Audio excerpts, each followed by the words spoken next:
Ja sam Đura Jakšić, rodom iz Srpske Crnje u Banatu, imam 46 godina, podanik sam srpski, nisam nikada bio pred sudom niti osuđivan, a zašta se sad uzimam na ispit, ne znam dok mi se ne kaže. Obratio se slavni srpski pesnik isledniku na krivičnom saslušanju u Beogradu zbog tužbe za uvredu i klevetu generala Ranka Alimpića. Problem za slavnog pesnika počeo je 1876. godine, kada je izbio srpsko-turski sukob u kome je Đura Jakšić kao dobrovoljac otišao na Drinsko bojište.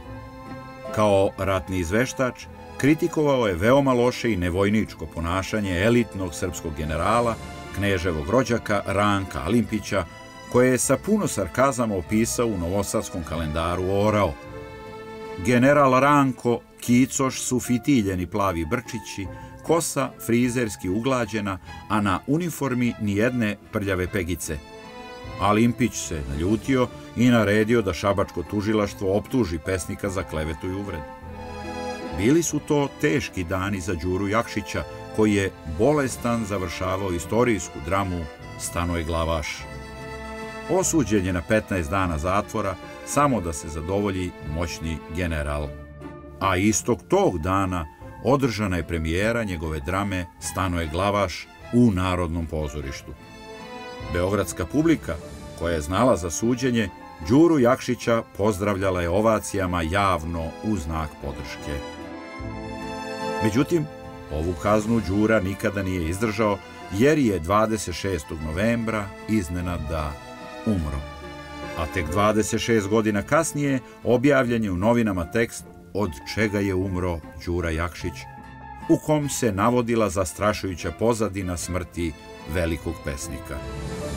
Pisalo je da je u leto te godine pred hotelom Pariz u Beogradu sedelo više oficira za stolom, a među njima i general Ranko Alimpić.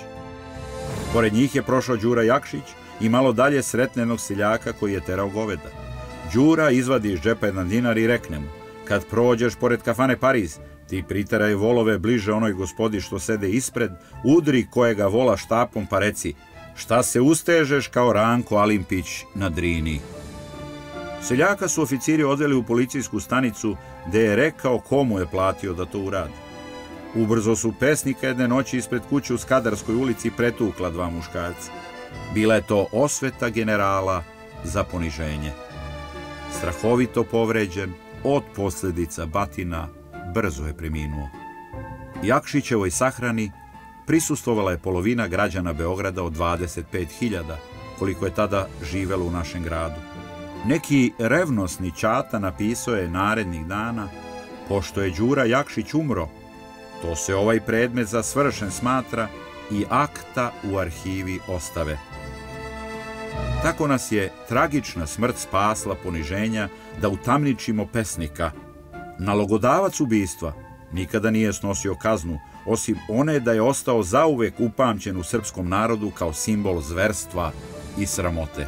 A stradali Đure Jakšić je do današnjeg dana jedna od najsvetlijih ličnosti naše kulture i identiteta.